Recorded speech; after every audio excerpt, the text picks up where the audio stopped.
लक्ष्मी अग्रवाल जब सिर्फ 15 साल की थी तभी उनके ऊपर एसिड से अटैक हुआ था। उस समय लक्ष्मी 7th क्लास में पढ़ती थी और इस छोटी सी उम्र में 32 साल के व्यक्ति ने उनके ऊपर अटैक किया था। उसका नाम नईम खान था। नईम खान लक्ष्मी को काफ़ी पसंद करता था और लक्ष्मी से शादी भी करना चाहता था, लेकिन लक्ष्मी ने उसे ना कह दिया।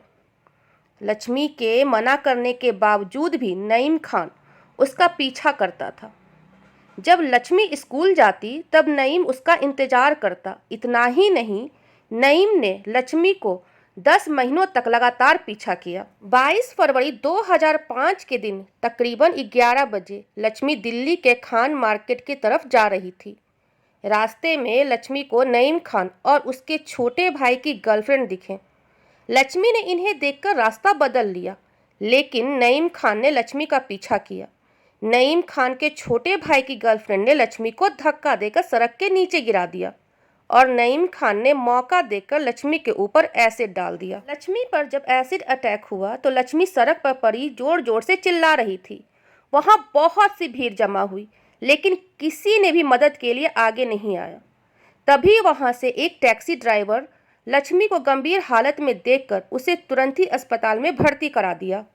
लक्ष्मी अग्रवाल ने अपने इंटरव्यू में कई बार बताया है कि जब एसिड अटैक से डॉक्टर उनकी आंखों को सील कर रहे थे तो वह होश में थी और उन्हें पता भी चल रहा था कि आसपास क्या हो रहा है, परंतु लक्ष्मी को यह नहीं समझ आ रहा था कि उनके साथ यह सब क्यों हो रहा है। लक्ष्मी ने काफ़ी बार बताया है कि जब वो हॉस्पिटल में 2 महीने से भी ज़्यादा रहने के बाद घर लौटी तो उनके घर वालों ने घर में मौजूद सभी आईने शीशे को हटा दिया था। लेकिन लक्ष्मी के घर वाले उनसे जितना उनकी सच्चाई छुपाने की कोशिश कर रहे थे, लेकिन फिर भी लक्ष्मी ने अपने आप को आईने में देख ही लिया था।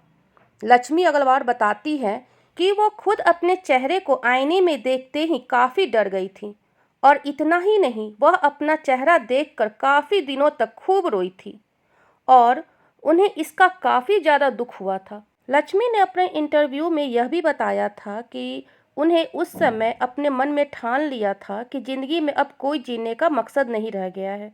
लक्ष्मी अपने आप को ख़त्म कर लेना चाहती थी, लेकिन जब उन्होंने अपने माता पिता के बारे में सोचा तो उन्हें अपने मन के अंदर से आत्महत्या का विचार निकाल दिया। उन्होंने बताया कि उस समय जीवन जीना उनके लिए इतना आसान बिल्कुल भी नहीं था। जब भी वह कहीं बाहर या फिर अपने घर के छत पर टहलने निकलती थी तो बहुत से लोग उनके चेहरे को देखकर अपने मुंह को फेर लेते थे या उनसे डर जाते थे। लक्ष्मी अग्रवाल ने बताया कि बहुत से लोगों ने उनको और उनके माता पिता को यह सलाह दी कि लक्ष्मी को कहिए कि अपने चेहरे को हमेशा ढक कर रखे, क्योंकि लक्ष्मी का चेहरा देखकर छोटे बच्चे डर जाते हैं।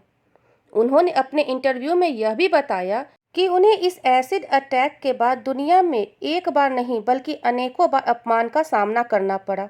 लक्ष्मी अग्रवाल इस अटैक के कुछ ही दिनों बाद हिम्मत के साथ खड़ी हुई और उन्होंने अपने मन में ठान लिया कि जो उनके साथ हुआ वो अब किसी और लड़की के साथ ना हो, जिसके लिए उन्होंने पहले एक रिपोर्ट तैयार की, जिसके बाद उस पर 27,000 लोगों के साइन लिए गए।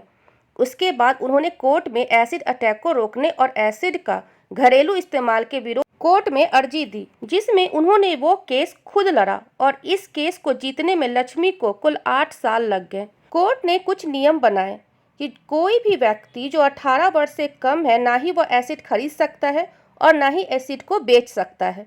एसिड को खरीदने के लिए अब उनके पास एक पहचान पत्र और फोटोकॉपी होनी चाहिए। हालांकि आप लोगों को पता ही होगा कि लक्ष्मी अग्रवाल पर बॉलीवुड इंडस्ट्री ने एक मूवी बनाई है जिसका नाम था छपाक। इस मूवी के जरिए लक्ष्मी अग्रवाल की कहानी पूरे भारत के सामने आई है।